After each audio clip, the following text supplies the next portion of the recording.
Eugenio, let's start with the presentation. Yes, okay. So, well, first of all, welcome everybody and thank you for accepting our invitation.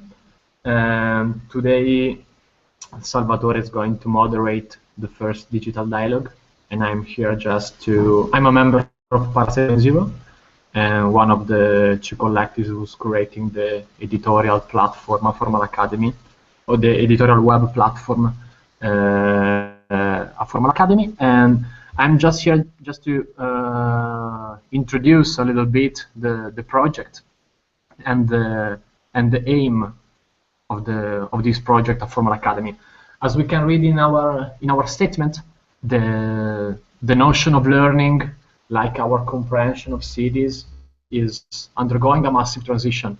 And as opposed to the classical top-down and checking boxes and fixed systems, we think that we need to reread and reform the process of acquiring knowledge. Other people's defining educational moments are intense, dynamic, diverse moments, experiences, and places out of the norms of classroom and school.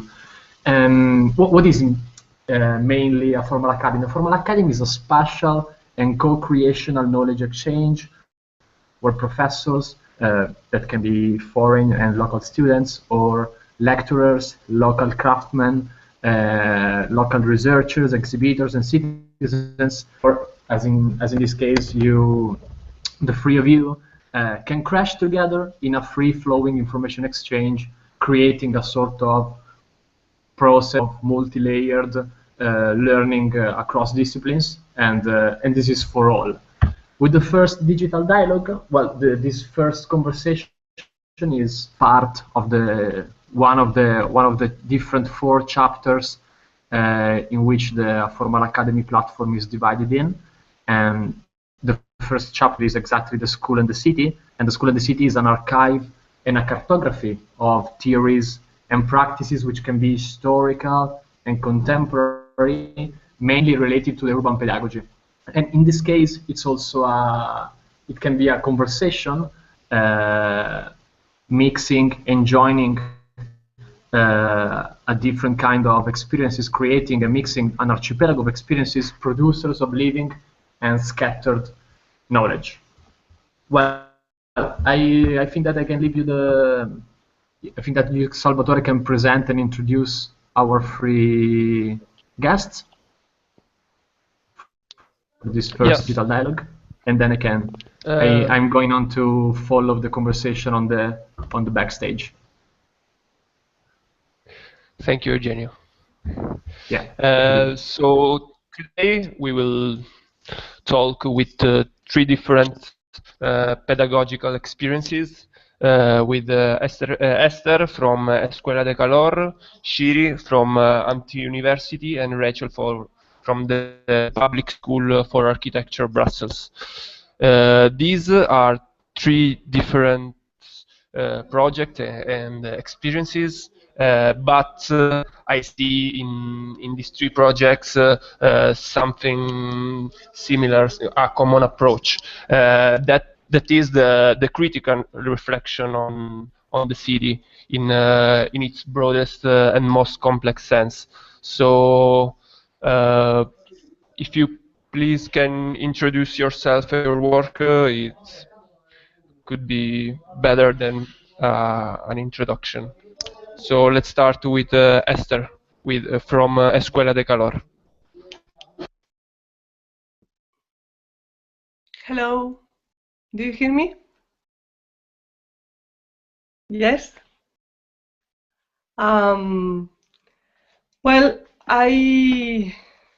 I don't know how to say that is quite synthetic. I can say that my starting point about Escuela de Calor obviously is related to a method that is very natural in a kind of people that will be more southerner than the places where I normally been been confronting in my life for the last almost 20 years, which is England and London. And this idea that the people could just sit in a bar or talk in a, anywhere without without having to be formalized or to be so self-conscious about that they will be learning, sort of call my attention, okay? So at a point I started working with this idea of how Socrates will behave, and I thought it was very interesting that obviously everything happened outside, normally walking or under a tree. And then following up this, I find out as well about Aristotle and the peripatetics, and then a few other references, but more or less they were all about questioning the normal spaces where one goes, and even like with their behavior, make very sure that they are the ones who are supposed to be receiving an information and the podium or platform where the teacher will be. That was just the starting point, and then the thing follows and gets more complicated. Thank you, Esther. And yeah, following this idea of an itinerant school, maybe we can talk about the history of Antiuniversity and the contemporary project in London. Mm-hmm. Okay.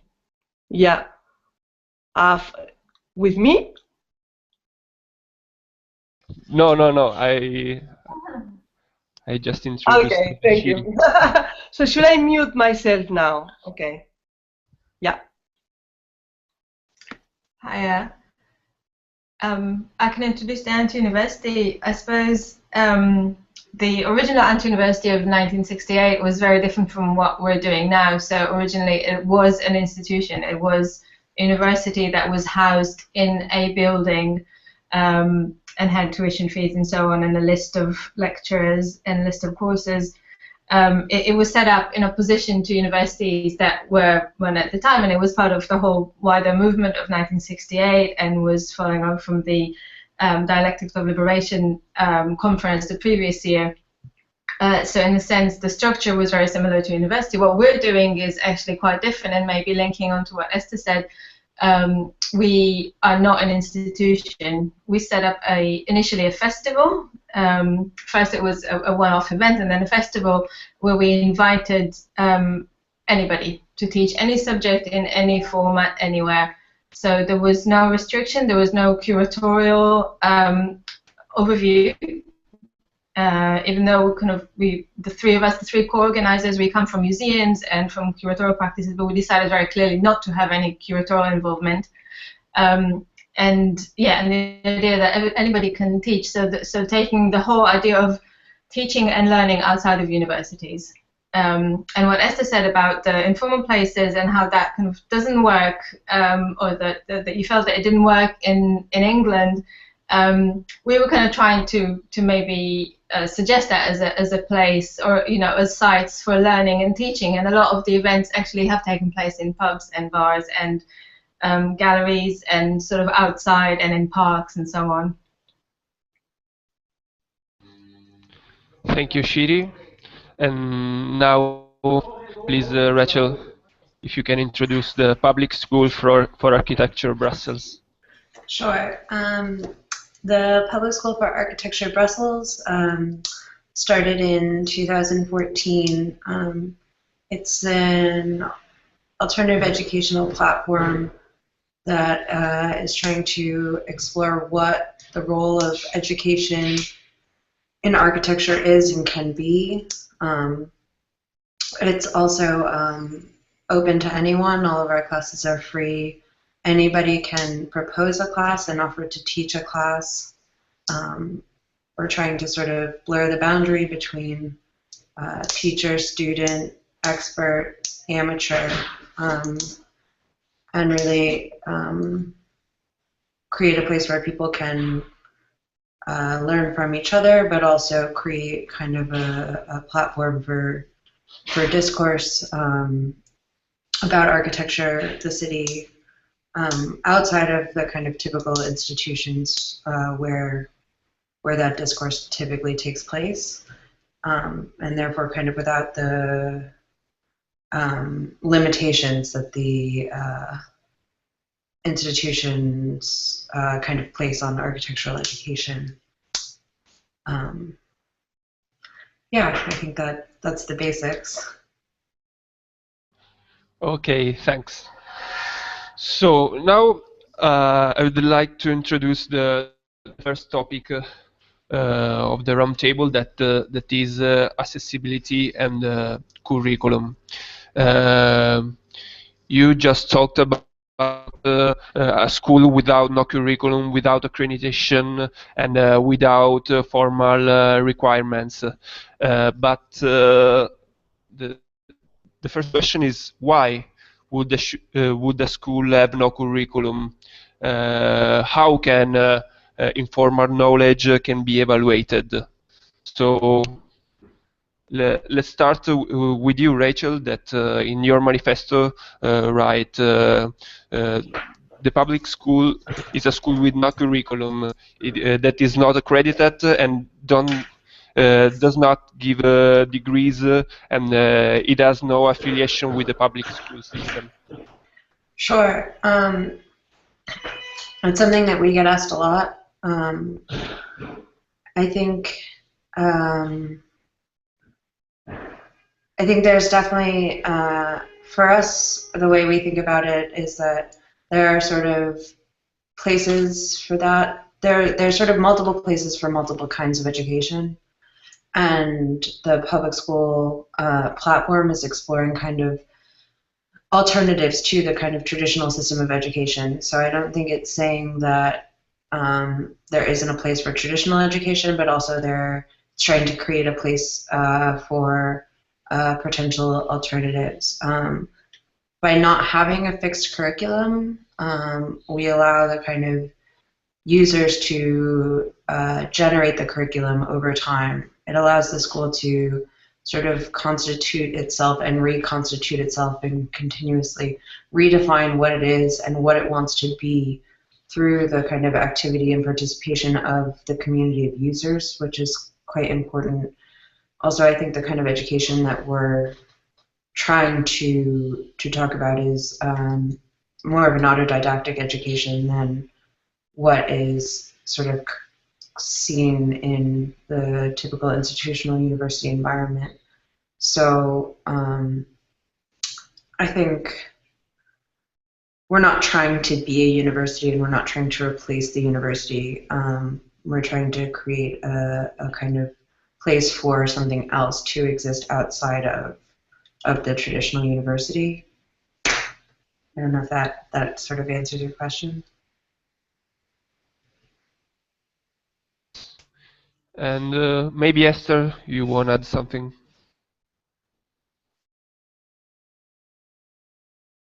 The microphone, please. Yeah.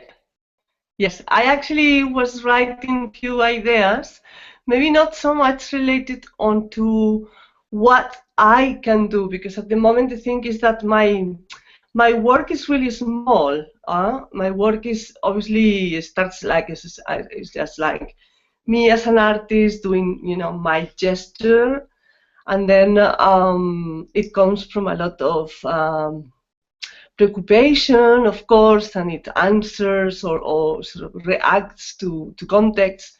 But I mean, a part of me would love to be able to actually be part of a project that is more ambitious and more settled, as the both projects next to me sound really more. They sound more consolidated. For me, I've just been able to do my small moments, my small workshops.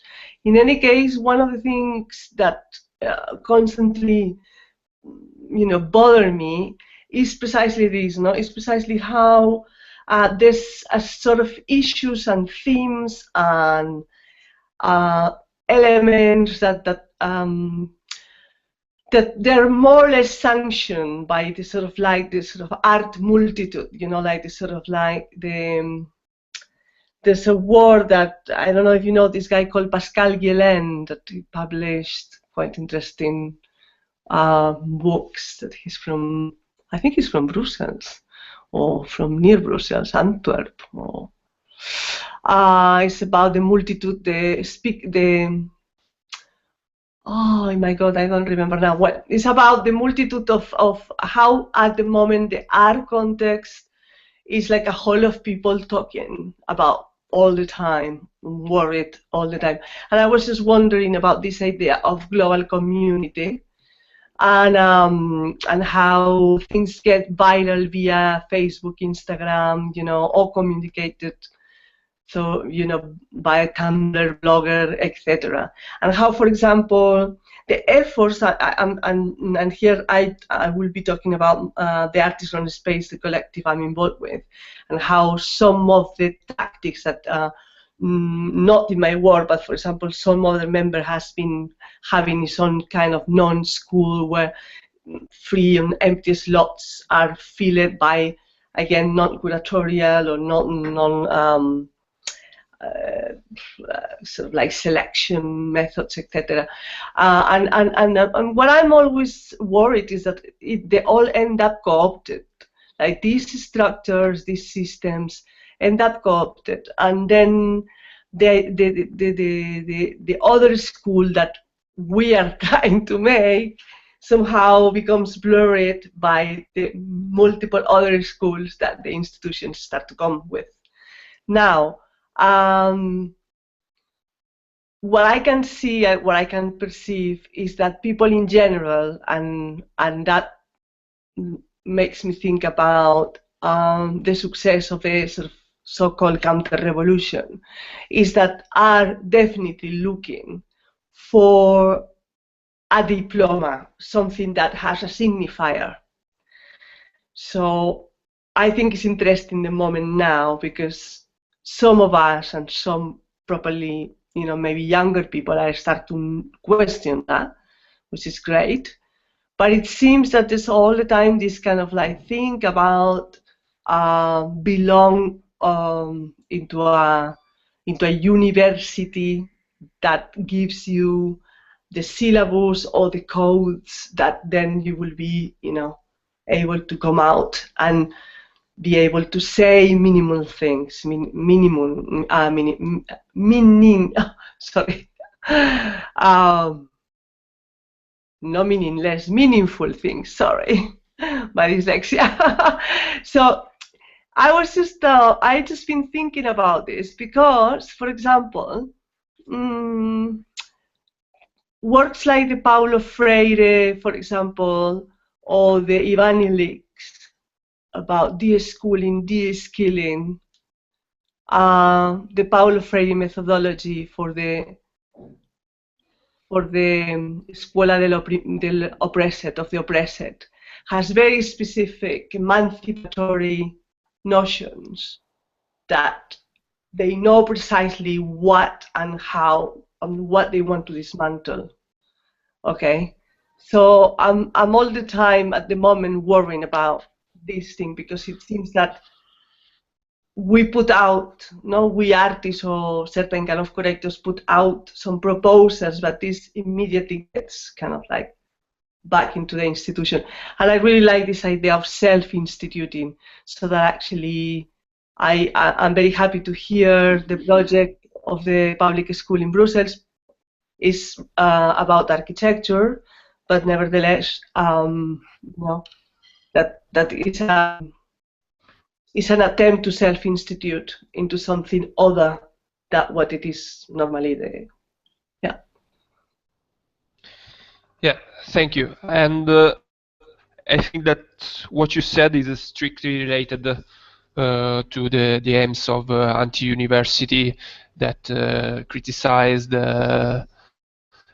our political context in education today. Yeah. Yes. I mean, no, if Shiri. The only thing, the last thing I wanted to question will be that I found that there's two things all the time that seem to blur into each other, because I was also in this kind of panel in Rome 3 years ago about free school and free, and then you think, okay, free school or free university or different school, different university. I think that's it. Shiri, if you wanted something related to your experience. Yeah, I suppose quite a few things. I mean, indeed, like Antiuniversity, and I suppose what we're saying, that this project is not sort of trying to add another type of university or to critique the university from within. None of us are academics, and most of the people who are teaching at the Antiuniversity now in our festival and will be teaching next year, if we can call it that, would not be academic. So the idea is not to build a new institution from within or from without to critique it. I just want to kind of respond to a few points. First of all, about accreditation and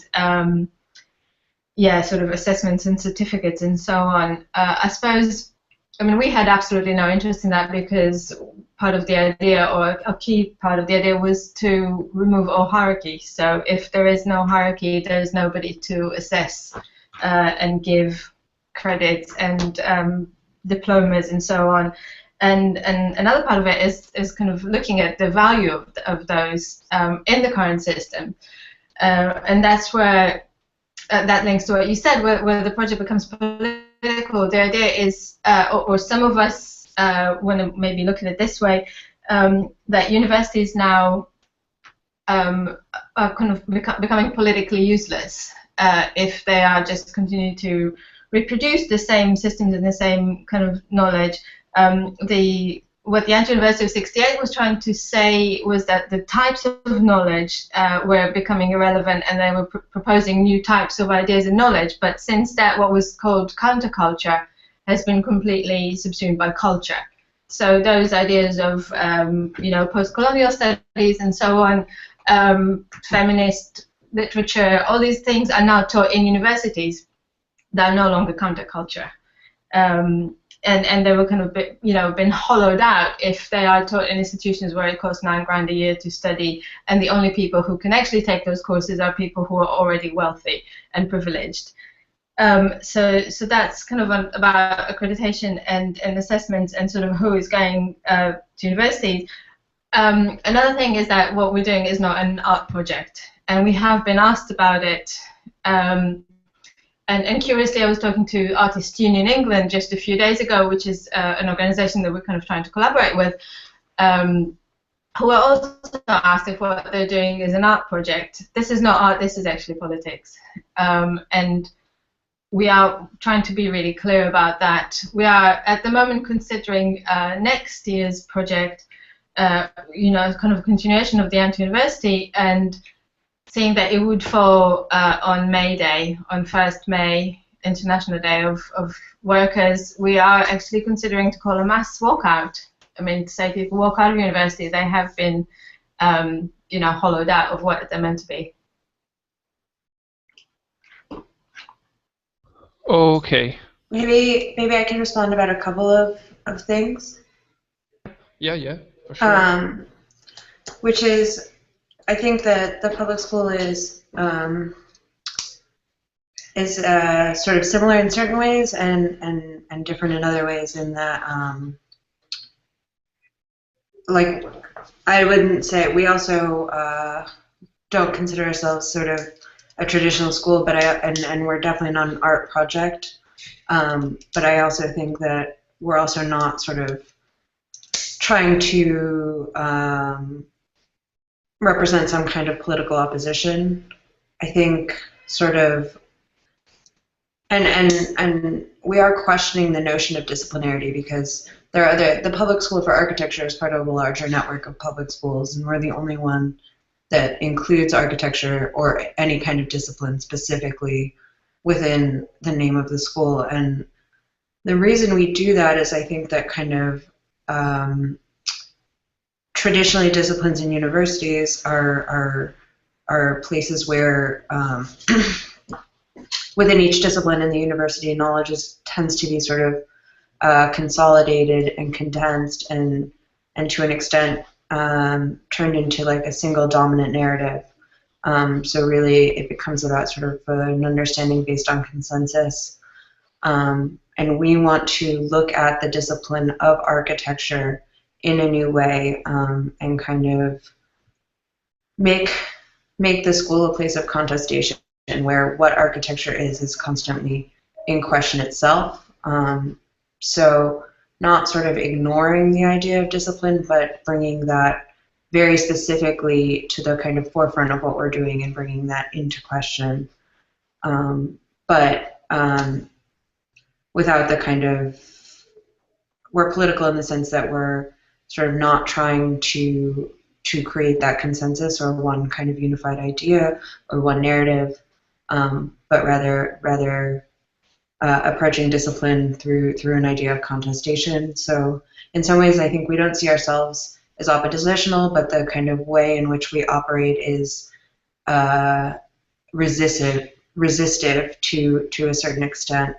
And part of the reason we don't form kind of an official, the public school actually doesn't exist as an official institution in any way. It's not registered anywhere as any kind of organization. It's really just a group of volunteers that come together and organize these classes, and a group of participants that come and join these classes. So that is, in essence, the people, the classes, the participants, the community is what constitutes the school itself, and they're also what kind of drive the direction of it. So by sort of staying in this sort of unofficial zone, or there's a flexibility, and that has to do, I think, to an extent also with what Esther was saying about sort of these programs often being co-opted by sort of remaining quite flexible and without and not defining ourselves with sort of particular boundaries or borders or a curriculum or accreditation, is one way that we try and avoid that situation, which we're also quite aware of. Yeah, well, in a recent article, you talk about you wrote about a problem-oriented learning that is self-determined, interdisciplinary, and non-hierarchical. And yeah, and you discussed this relationship between learning and practice and design and use that can be understood as continuous processes that analyze and enable spatial relationship. So I think this is a very interesting point. Another topic that I think have to be questioned is the notion of the classroom. And Esther, for example, your Escuela de Calor is an itinerant school. The classes are on the street or everywhere. And can you talk about this and and about the notion of Aristotle's peripatetic school? Yeah, you hear me? Yeah? Okay. Well, well, I want to say in relation to this moment where I displaced, let's say, the notion of showing my work as an artist and starting to do something else, and actually stepping in a place that could be making politics. But then again, it's amazing because when you are an artist, you are always on the spot. I see you are an artist, therefore you can be either doing all the time art or failing in the art you're doing. I mean, people look at you from different places. And initially, Escuela de Calor was questioned. That it was questioned because it seemed too real to just workshops for the sake of it and not art. Okay, and I don't mind. I mean, I don't want to define it as one or the other, but the idea of what I like it from the Aristotelian method is its very basic anecdote, which is that he didn't really have the money, at least this is what I learned through the research, he didn't really have the money to pay to have his room in the Lyceum, therefore they start to walk around. So that had a little point about already connecting with this idea of having or not having the money to enter the space of a certain kind of ritualistic, like in terms even of architecture, of a sort of like important kind of, you know, symbolisms of, I don't know, like the palace of knowledge or the place where you go and, you know, and you are with the high minds that are going to induce all these amazing ideas into you. So that's the kind of thing I really like. But the reason why I liked to challenge the class and the classroom was, again, because of the classroom as this kind of like place, and that's taken in a sort of very performative way, because my background as well is dance, in which you have the people sitting and, you know, and being ordered and place it, and then someone walking, you know, talking, making notes in a big, you know, in a panel and saying this and this, you know, and everybody, I like this. So there's already something performatic about that, where you are in a place and the other person is in command. And also I found at the beginning, when I was starting as well to look for things, I found The Ignorant Master by Jacques Rancière, and I thought it was very interesting, this guy, the life of Jacques Otot, and how he was saying that people could self-learn. Again, there's something biographic in this, because I left the school when I was 14. I was living in Spain. I mean, we're still fascists, by the way, because people doesn't realize that, but we're still in a fascism. It's just covered up into a look like as if it's not.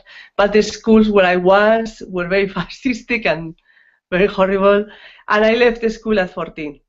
So I'm self-taught. And I suffer for being self-taught, because obviously I suffer the snobism of anyone with title. Then I wasn't never entitled to have a voice.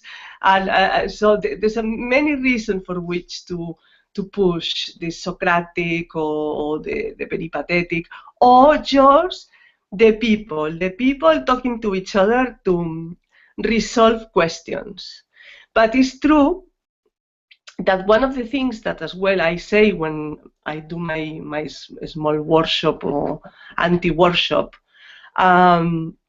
is that there are moments to question hierarchies and to question ourselves and to open up like to make a crack, let's say, into what we think. So there is small little gestures. I wonder what will happen if actually I will be able to make that into a methodology, okay? And I think at the beginning of this project, I was just interested in making the crack and suggesting and stabbing and, you know, like saying this is just a moment of opening up and making you doubt. Or making you conscious that you could actually doubt absolutely everything and turn things upside down. But I think now I'm more and more tempted into finding another methodology. So I sort of becoming more romantic and looking back into people like William Morris or something like that they really tried, or La Commune, for example, the times of La Commune. They're really trying, really. So I'm really happy to be here next to Shiri and Rachel, because they're just like, they're definitely more advanced. They really have done more, you know, they've been able to organize into do something.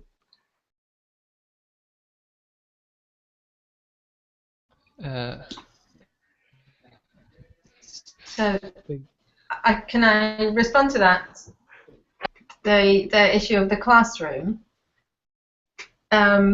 I think the classroom is the forefront of a bigger system. The classroom is not where it starts. The classroom is sort of where all the system manifests into that moment of a teacher and a student. And if we think that universities or schools are, you know, are like you said, kind of a symbol of the working of a wider society, then the classroom maybe is a site that should be considered like the factory. You know, and this is again what we kind of call to people to leave the classrooms. I mean, in the same sense that, you know, your power as workers, as producers of labor, you know, is in coming together and leaving the classroom. This is something that I'm quite interested in, and just recently been to a talk where this kind of ideas of, you know, there are no more factories anymore. So where can people you know, kind of get together to oppose this system, and universities are those places. I mean, universities are the ticket into the world of work and labor in so many ways, and that's to do back to what we talked about before about the accreditation and the entitlement and so on. And if these places are not accessible to everybody, or if in those places that same knowledge that is used to maybe create or feed or you know the entire system is being reproduced, then these are the places to walk out of in a symbolic way. In more practical ways, the project, the kind of project that I'm involved in, and maybe that lots of other people are involved in, is meant to be by nature accessible to everybody. It is about removing those barriers for people, you know, from entering all kinds of knowledge, different types of learning, different types of teaching, and different types of acquiring, reproducing knowledge, and so on. So when universities or you know, any kind of symbolic classroom, when it costs money to participate in that, that's already a barrier where there are issues of color and gender and so on. These are all barriers. And these are removed when there is no more classroom, where teaching can happen, or the exchange of knowledge or the production of knowledge can happen under a tree or in the pub, which of course they happen all the time, but we just don't frame them this way. I think one other thing I want to say is about intersectionality, and this is something that maybe Rachel touched a little bit on when you talked about discipline. I think this is just another kind of opportunity to you know, bring that into the mixture, the idea of different types of knowledge and different types of teaching and learning, but also different disciplines that kind of benefit each other, and having a kind of intersectional view of this. Rachel, you talk about the passage from the distribution of knowledge to the production of knowledge in the classroom. And if you want to add something, if you are you there? I can see you. You can't see me. But I can hear you. So. Okay. Well, I'm here. Sorry about that. There's a lot to respond to there. I think a lot of interesting things were said. I would say, first of all, touching on the idea of the classroom itself and the notion of sort of operating in public. That's something that the public school also does. Quite specifically, I think for the first 8 weeks, Public School of Architecture in Brussels was actually operating out of a residency in a public and active train station, and our classes were held in the public areas of the train station itself. And I think that was really important because, first of all, it moves the public school outside of the sort of, you know, universities tend to exist within their walls, which is unfortunate, especially in disciplines like architecture, which are really trying to actively deal and engage the city itself. So by separating themselves from the city, they're already kind of taking a step back from the ideas and spaces they're trying to engage.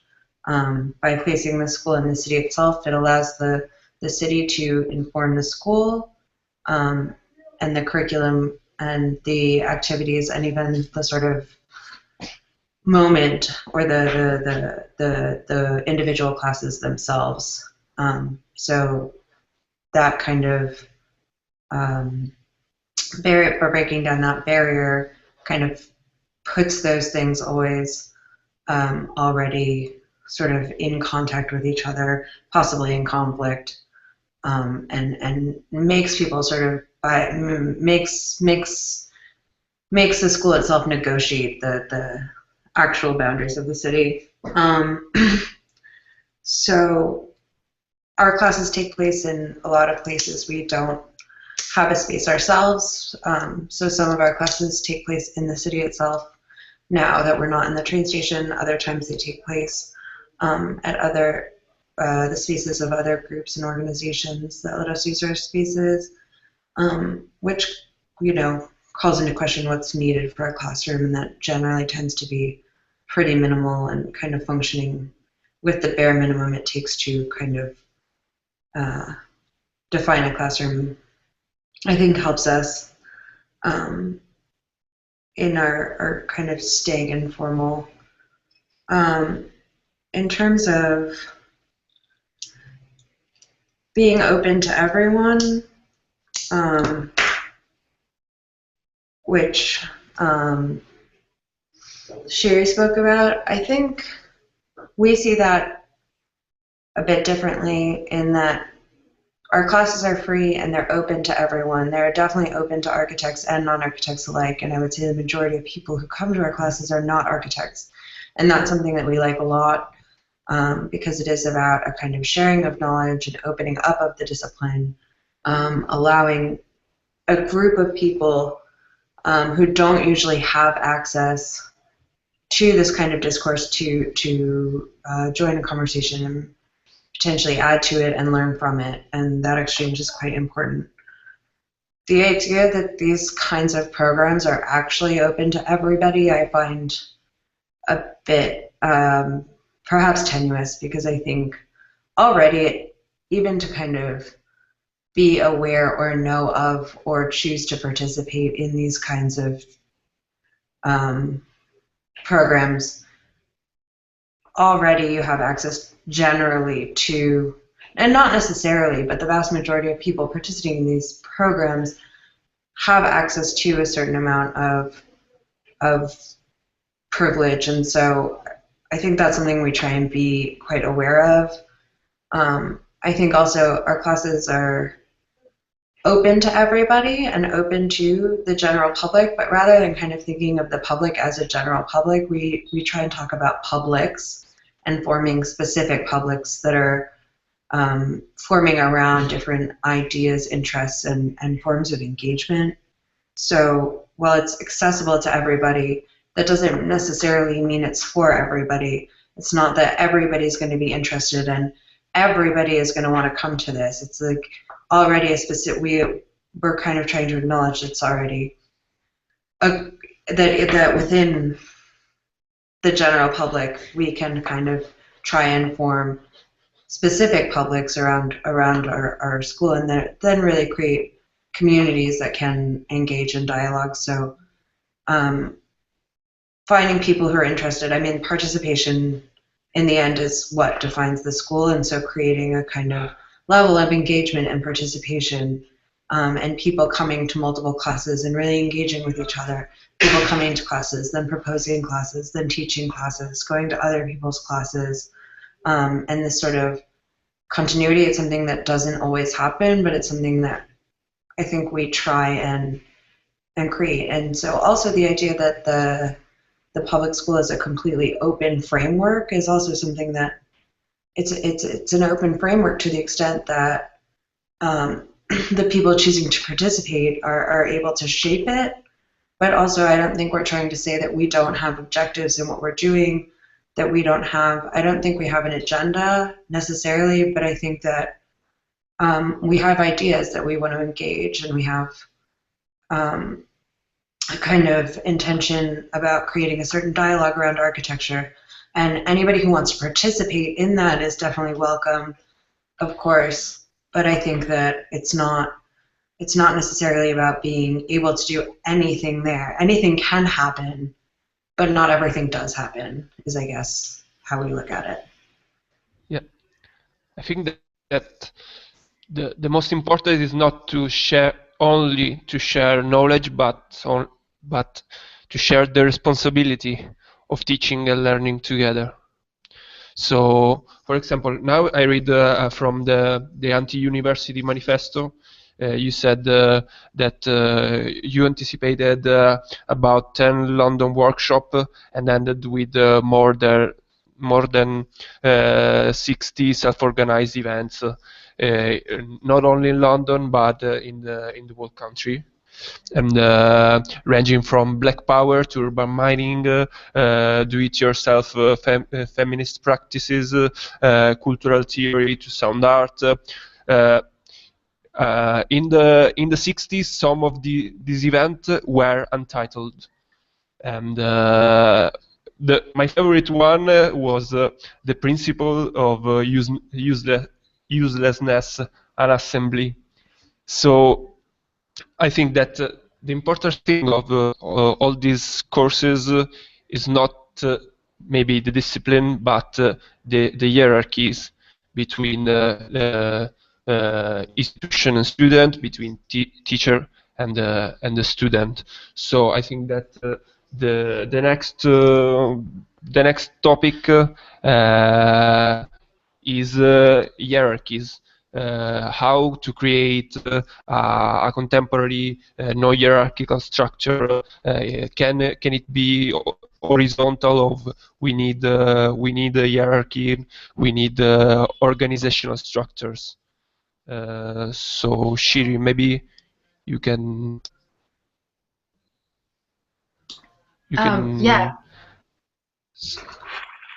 Yeah, thanks. I mean, thanks for reading this kind of really short list of some of the courses or some of the sessions that we had, because they were very, very varied, and indeed, some were led by people with sort of expertise.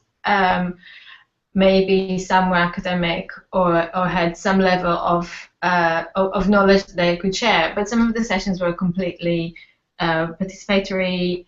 And an investigation, a kind of collaborative investigation. So there was no sort of exchange, and therefore, there was inevitably some form of hierarchy because there was somebody who was organizing and booking the room, or I don't know, calling the pub, and then there was us, the co-organizers. And this is something that we think a lot about the hierarchy and how to kind of flatten the structure.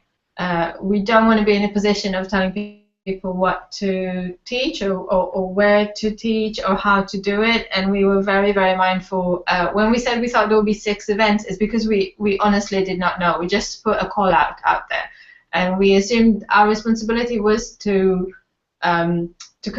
create a sort of platform, which is a website, which is a Facebook page, that kind of thing, and to deal with the marketing of everybody else's work. Which is effectively what we did. We didn't organize any one session, and sort of how to maintain that if we're going, let's say, for another one, how to make sure that we don't have a say more than other people. It's a question that we think about a lot, especially when you start bringing in money. And that's where hierarchy is naturally created. We are debating this now, whether we want funding. On the one hand, the source of funding is a complete minefield. I mean, all money that is available, that could be made available for us, is either linked to academia, which we don't want money from them, or is linked to government that we are reluctant to take money from, and so on.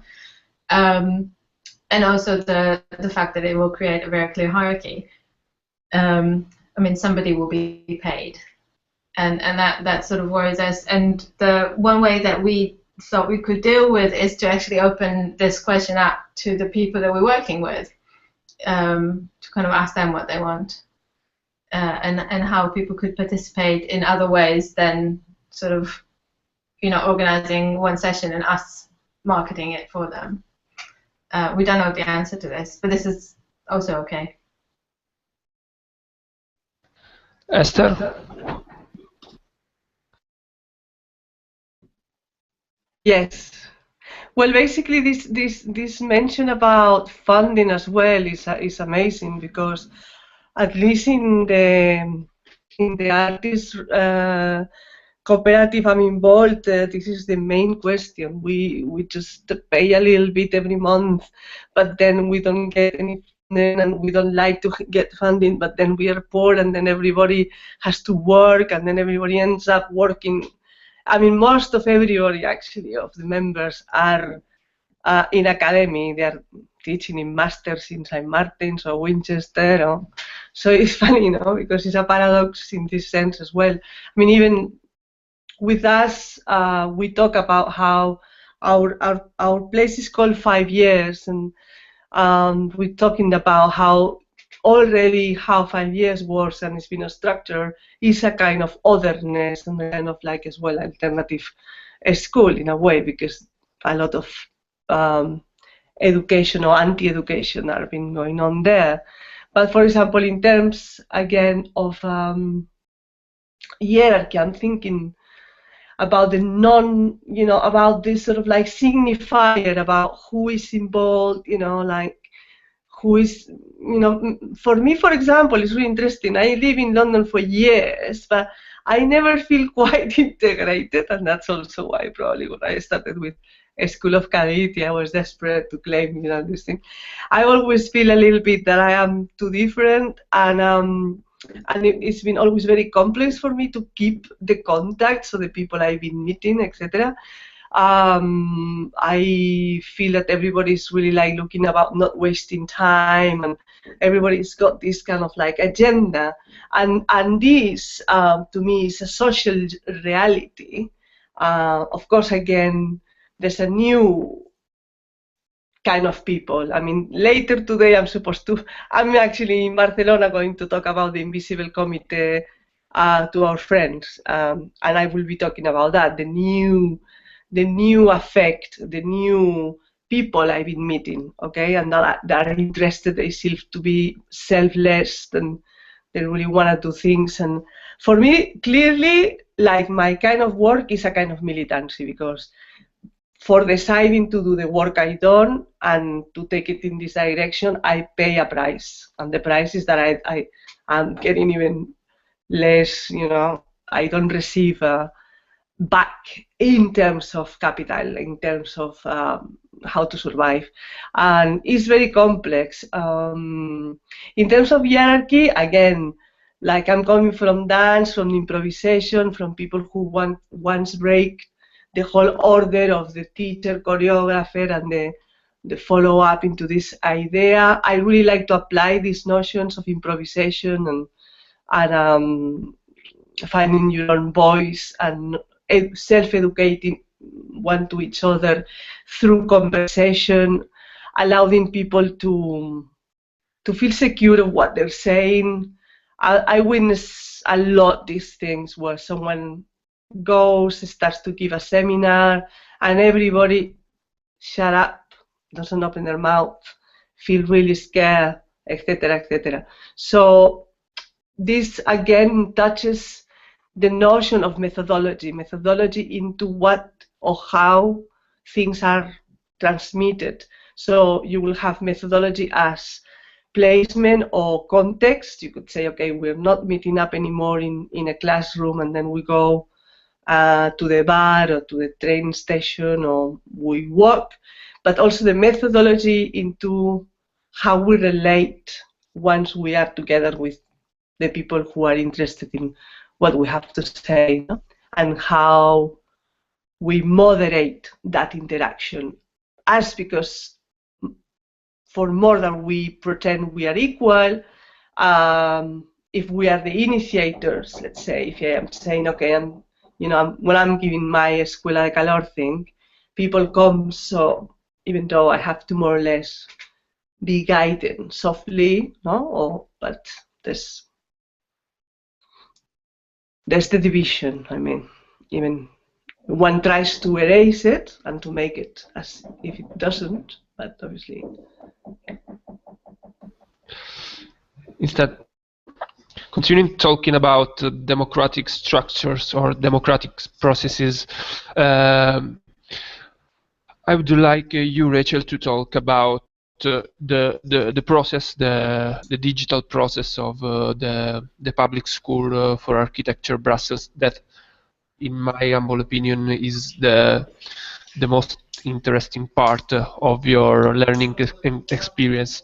Maybe I can share the diagram of this process. Wait a sec. I have a copy. This isn't the best, but this, I don't know if you can see that at all. Yeah. I have an image. No.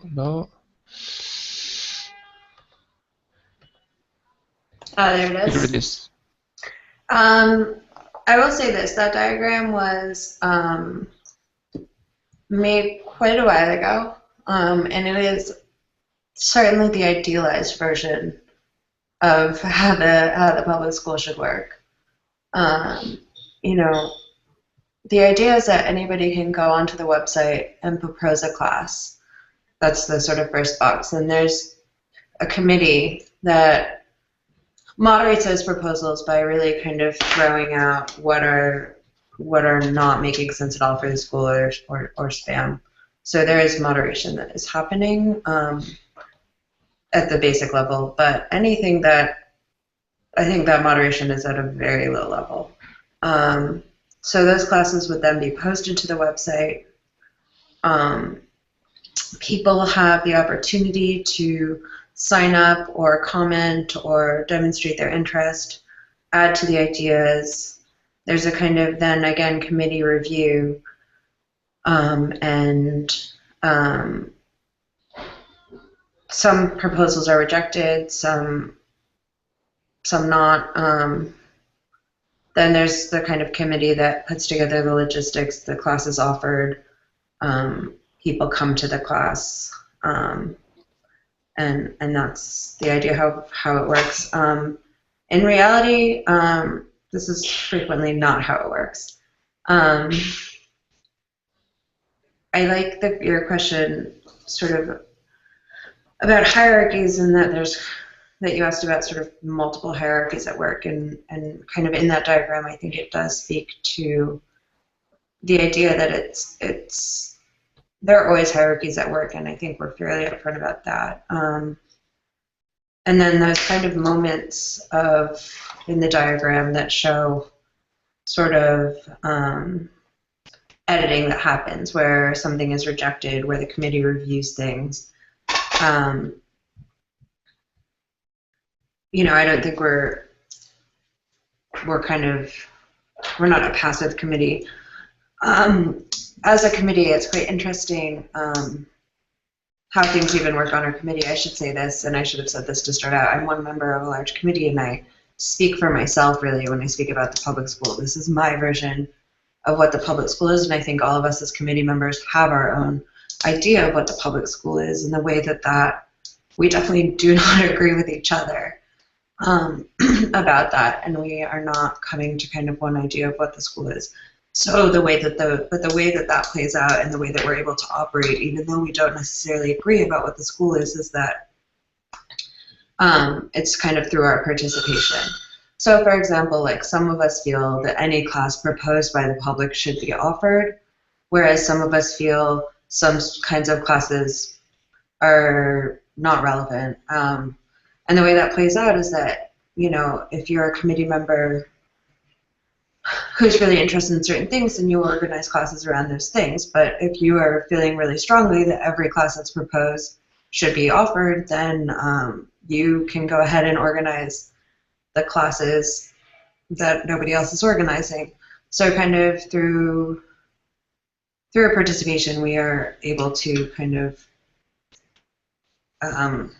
sort of actively engage the school, and it becomes what it is through kind of all of that interaction. Then there's a kind of interaction that happens between, there's a hierarchy, so that's kind of the hierarchy within the committee itself, and it starts to talk about the hierarchy between the committee and the participants of the school. and then there's the kind of hierarchy within the classroom itself, which definitely kind of definitely undermines traditional notions of teacher, student, expert, non-expert. Speaking about money, which I know both of you spoke about, like to this point, the committee, and this is something I feel super strongly about, has decided not to take any money and operates without a budget. Other members of the committee want funding. It comes up every now and again. So far, we haven't done it, and one thing is because without money, it helps to, for me at least, maintain kind of the non-hierarchical framework. When you start, for example, paying teachers to teach classes, all of our teachers are also volunteers, all of our students are volunteers. If we're kind of dealing with education as a notion of exchange, equal exchange between student and teacher, then to kind of pay teachers already undermines that exchange. And then to pay teachers at a certain level also has the ability to undermine that exchange.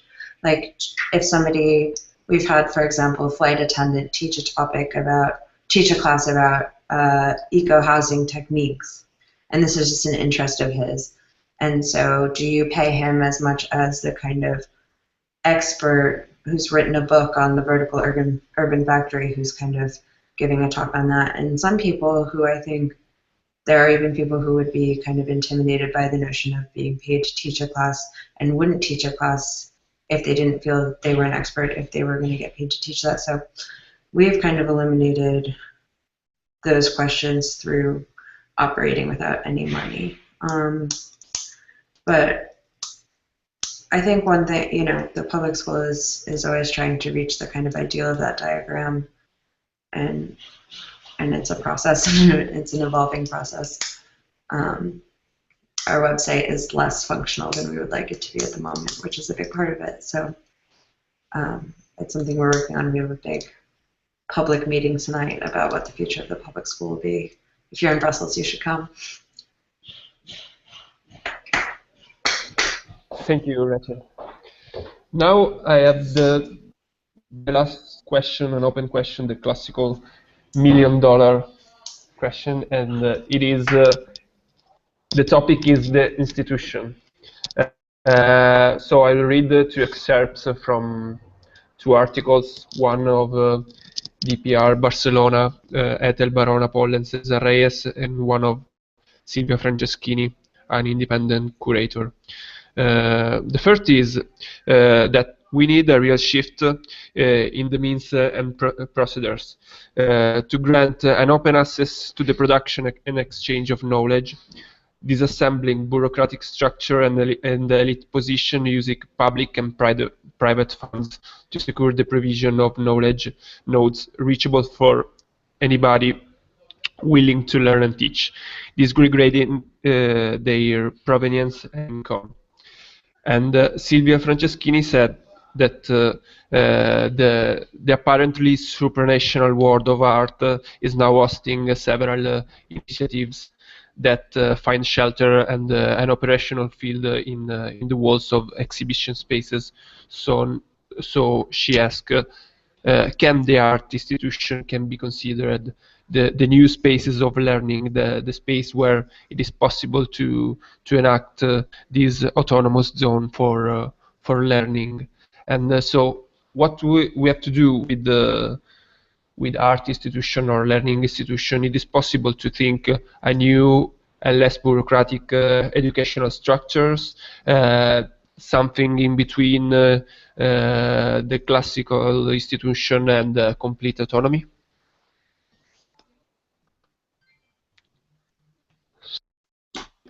I don't know who wants to answer this. I think I said before, and this is something that I'm very, very mindful of, the distinction between the project that I'm involved in with the Antiuniversity and art project and art education. I mean, it's important to say that the project started while I was an associate at Open School East, which is another organization that set itself up as an alternative art school. It has, you know, it's an institution, it's got funding, It's got a very clear structure and hierarchy, but it's within this context, it is self-led by the associates, and then the co-organizers are from Hackney Museum. It is important to distinguish between the Antiuniversity for me and other projects like that from an art project, because art just has this capacity to consume everything. By turning something like this into an art project, or by saying that it could exist in galleries. Sorry, I've got a cat sitting on my desk. It enables art to do what it does best, and it's like to turn the world into an art piece, and in a sense hollowing it out. I mean, my background is in socially engaged practice and so on, and I'm really trying to move away from this with this project, because it cannot become a kind of an aesthetic exercise. So I would say I would not let sort of art institutions take over this. I also, yes, I agree totally. I think what happens again is like it's interesting you mentioned the open schoolist, and I think as well again this idea about being or not being an art, like for example between artist curator. For me, it's very tricky because I realized that actually I've been in the past, even that my background is dance, I, for example, publish a magazine, and I have a whole part of myself is very much like producer. Like I really believe in producing context, and that is art or is not art. What's my practice? What's not? You know, definitely.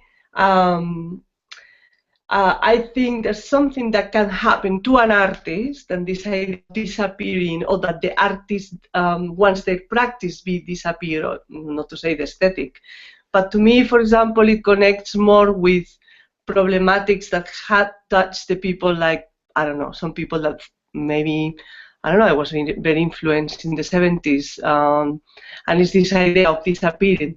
The problem is that you always get back to the museum, or get back to with the right curator that suddenly years later invites your project for the archive, and etc., and we just like this, not I think, for example, I feel very odd about this situation, but I experience it in both ways. For example, what happens when an artist, a group of artists, has an artist-led space and try that the space is not a gallery, but a space to exercise something else that will not happen in a gallery, but obviously it's a space, therefore it's a gallery. So that's things that we've been questioning ourselves for years, and obviously all the political or the militancy, okay, so and here I found this very, very essential. For example, I quite like some of the things that Boris Groys says, okay? Like he said not long ago, he said, oh, at the moment everybody wants to belong. Everybody must mean everybody from the art world complex wants to belong. Before, there were people who didn't want to belong. Okay, I am this kind of person. I always was related to the so-called underground, and for me to keep there was perfectly fine. I didn't need it to go somewhere else. What happens is that at the moment, and I think it's interesting to explore this idea of the counter-revolution and how, you know, like at the moment we're saying, I don't know, like Blair was a Tory, no? Okay, well, so how everybody, without knowing it even, or like Pasolini used to say, you know, people is transformed anthropologically. There's been a turn where everybody's brain is made into a consumer. I think you find in general people's attitude about certain kind of issues is completely geared in a way that then again understand their way of behaving or interacting to each other in a certain kind of set of values. So for me, let's say that my gestures, what I will need for it to be accomplished, they should actually be understood properly by the sort of people who is connected politically or ethically into the side of things that I'm trying to go, because otherwise what happens, and that's been happening to me a lot, is I just get co-opted. My gesture, like the surface, like you're mentioning aesthetic, well, whatever the surface, whatever the thing that seems to more or less emanate from whatever I'm doing, ends up being co-opted. And I was actually trying to go somewhere else. I was trying to make something that will be transcending into a direction. The thing is, I don't find that. And I think, for example, when, again, Groys puts examples about, you know, the Russia of the moment where museums were trying to do something different and putting, you know, the sort of folk art next to the other art and trying to go somewhere, there was a unity, that there was a sort of like political or ethic unity in which the gesture meant something, either aesthetic, either whatever it was, but it meant something for that people. Or, for example, when we were part of a counterculture, when I was hanging out with these crazy people that I, you know, all the amazing people in Spain that I met in the 70s, it was all connected, so that you will be doing a theater piece, then the police will come and take you to the prison because you do the theater piece, then so you were part of a whole thing. You were not just doing the thing and then surrounded by people who are actually just part of a spectacle, just part of the whole thing, just part of like waiting what's the next thing that. So now the sort of things that schools happening in galleries, well, we had this guy in 5 years working and putting up a whole amazing structure of an amazing way of working, a sort of kind of his own methodology into everybody's welcome, everybody does these things, etc., etc. Then he gets called by a curator from the Hyber Gallery, and he naively goes and talks to the guy, and then the Hyber Gallery comes out with a summer school that was totally copied, but totally copied by the work of this guy. And actually, it's quite interesting because one of the proofs that we might be some sort of like interesting entity is that actually no one in the art world sort of really recognized 5 years for what it is. It's like we inspired a lot of people, but we become this, we become co-opted, but never like for what we're trying to really do. It really seems that we always manage to keep in our own kind of a small kind of a small action, a small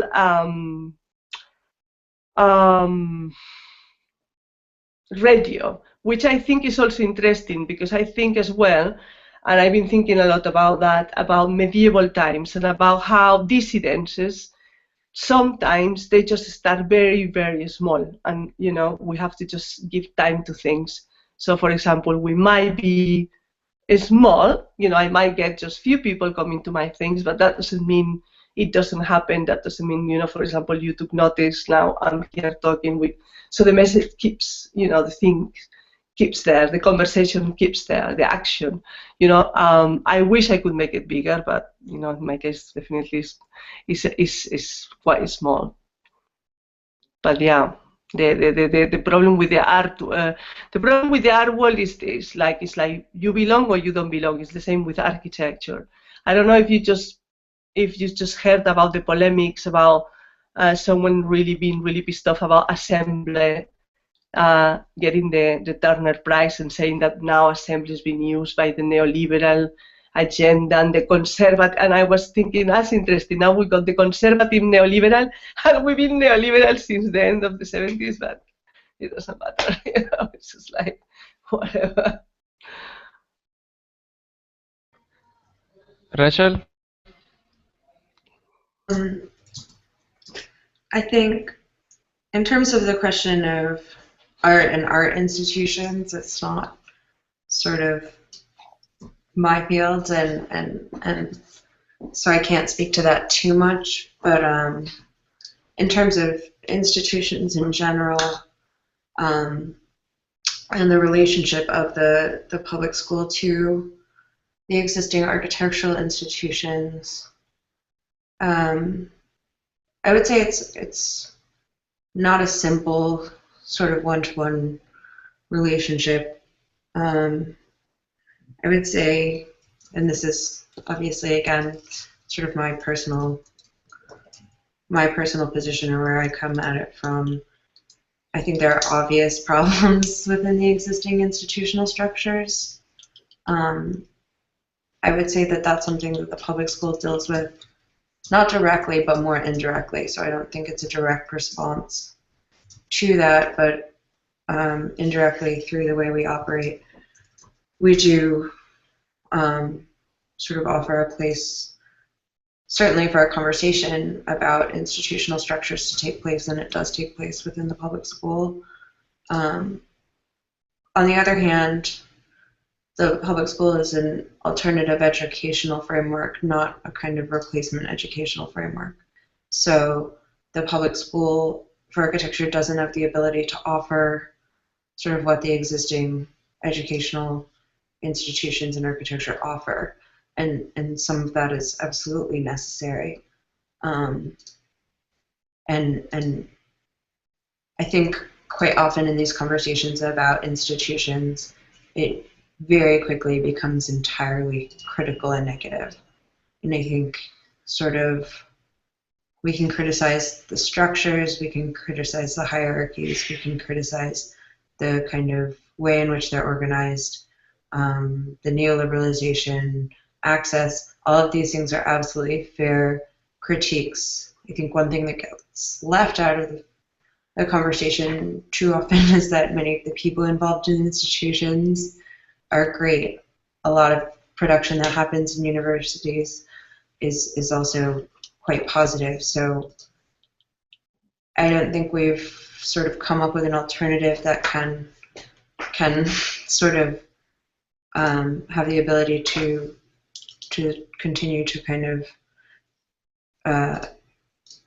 some of the positive aspects of production that are happening in the universities.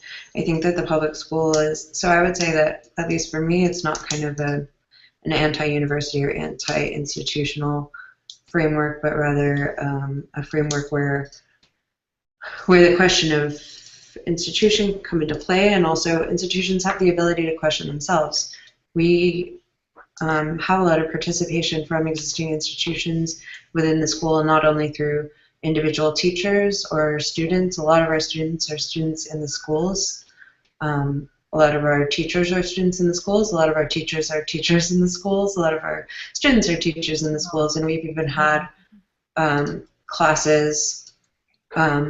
We've had teachers who are teaching studios, for example, in the architecture schools in Brussels, use the public school to work with their classes in a different way, to have their students as an assignment propose and organize public school classes, which I think allows, which I find really positive, and I don't find that to be like a co-opting, but rather in some ways a way for the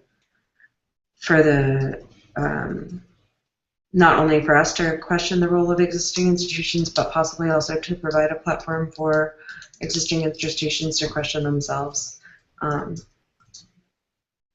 Yeah.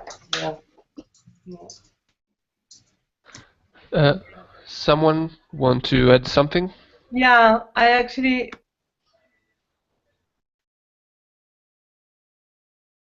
Sorry, Your microphone. I didn't realize that I didn't. I thought.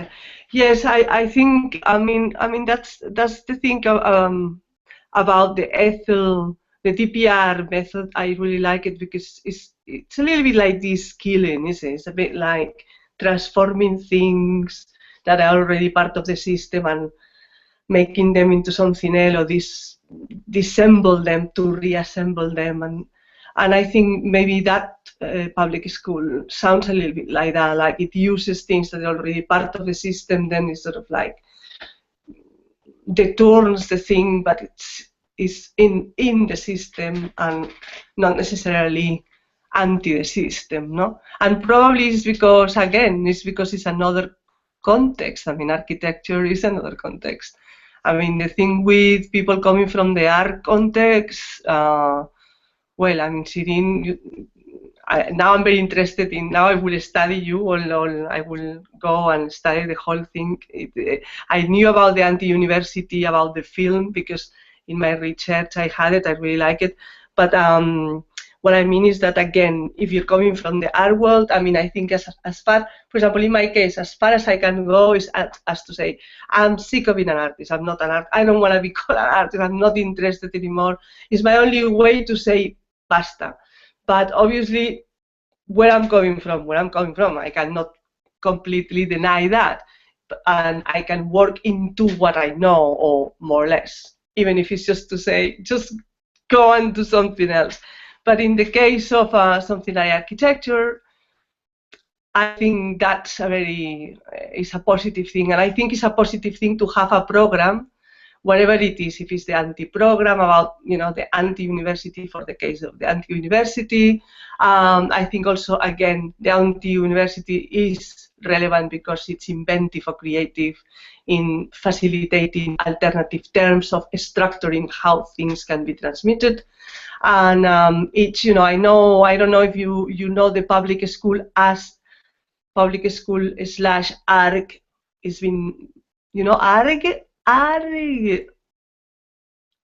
Public school, the public school ARG that is done by the same guy that actually I was with him a few days ago in London. He was talking about his work. There you are, no? I mean, and I knew about public school through people in Puerto Rico who had these Ivani League kind of meetings, and then, and you see, like, for example, what this guy does? He invents structures, invents very interesting platforms, and I think that's, again, one of the things that at the moment some of us, everyone in its own proportion, seems to be sharing or seems to be interested. For me, it's fantastic because it means that every person in its own way are doing something, and in this sense we are tune in each one in its different ways into giving out about some alternatives. I think that's. But it has to be defined. It cannot just not be defined. Everyone has its own agenda.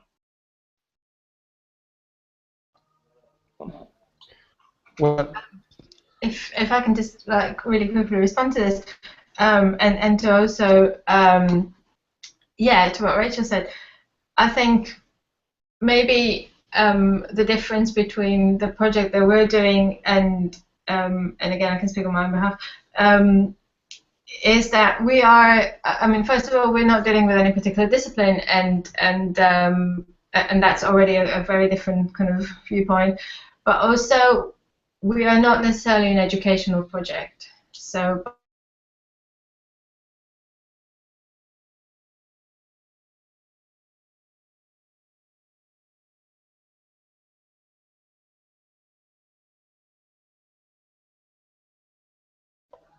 Shiri's gone. Yep. Shiri freezed.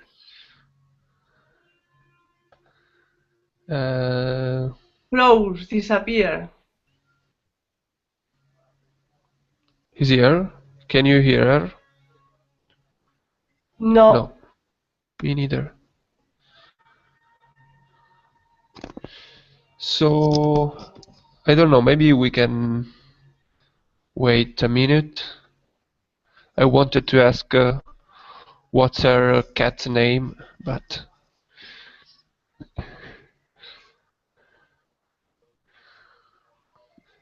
I don't know. This was my last question, actually, and I don't know. I like to. No, it's gone. Probably she's coming back in. Okay. She might have. Maybe in the meantime, on the behalf of the public school, I can just thank Aformal Academy for asking us to participate in this conversation, which I think the program you guys are running is quite interesting. And actually, yes, the other thing I didn't manage to mention was that actually my workshop or my thing has been basically happening in an architectural festival. So in the context of At the M3 in Barcelona, right? Exactly, and I got more follow-up and more connection with that context, that the art context. And that's because, again, because I made a displacement of values, and I already always was committed to a sort of like underground counterculture way of being an artist, but nevertheless more engaged into the artist practice, you know, in other senses. And then with this kind of stuff, I started to be more and more unconnected with, you know, like architects, urbanistics, sociologists, etc.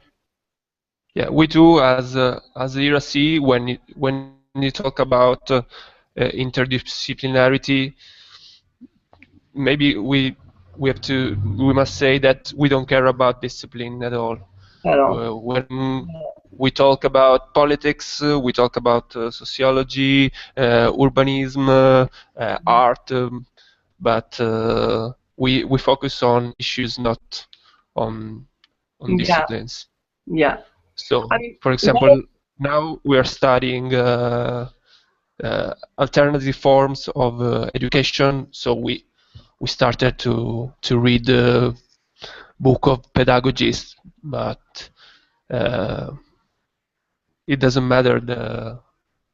But I think also, I mean, for example, one of the things that I am definitely interested, because I started as this idea of de-schooling and or putting up this so-called school of thought, or different alternative school of thought. So I'm definitely very interested in getting the archive of the different pedagogies, because I think it's amazing the material you can find. Do you know Francisco Ferrer y Guardia, La Escuela Moderna? Yeah, I'm studying him right now because I want to write an article about him. Great. Okay, hello. Shiri is back. Ciao, Shiri. You can. Sorry, yeah, after perfect time to lose my internet connection. So I don't know how much of what I said you did hear. But I think I was talking, I mean, I think I kind of lost connection when I was talking about how the original Antiuniversity was, I mean, they were interested in setting up a kind of a new type of institution, but they were saying that the wider context was, you know, through the exercise of these kind of conversations and these kind of new relationships would lead to a revolution. I mean, they were thinking in those big terms of revolutionizing society. I think we might not be, or I would be quite careful to use that term now, but what we're setting up is not an educational institution. It's not about teaching. It's not about the particular subjects that are being taught and learned and shared and you know, experimented with. It is about a new kind of, I suppose, in the same way, new relationships. And when we talk about what we're trying to do now, we are talking about a movement. I mean, we are talking in those abstract terms about maybe kind of thinking of new ways to relate to each other in the context of knowledge production. So it is not. It is very different in that sense from what Rachel is doing, which is to kind of my understanding is to kind of look and re-examine a particular discipline and how within the context of that discipline things can be done differently, or creating new knowledge or new types of knowledge within that discipline. This is very much not what we're doing. Having said that, I mean, you know, it's called the Antiuniversity because it's based on a historical project or the research around that project. I'm not calling for the, you know, bombing up of all universities. It's not what we're saying. Although we are calling for a massive walkout temporarily. So Shiri, I was saying that this is the last topic of the conversation, but I have a very last question for you. That is, what's your cat's name? Yeah, sorry, I think you could see my cat throughout. Her name is Lila.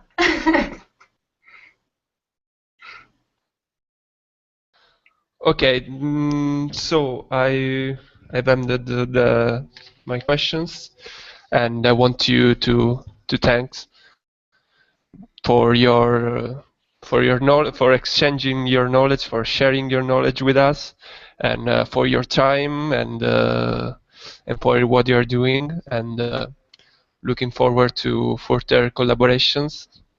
And ciao a tutti.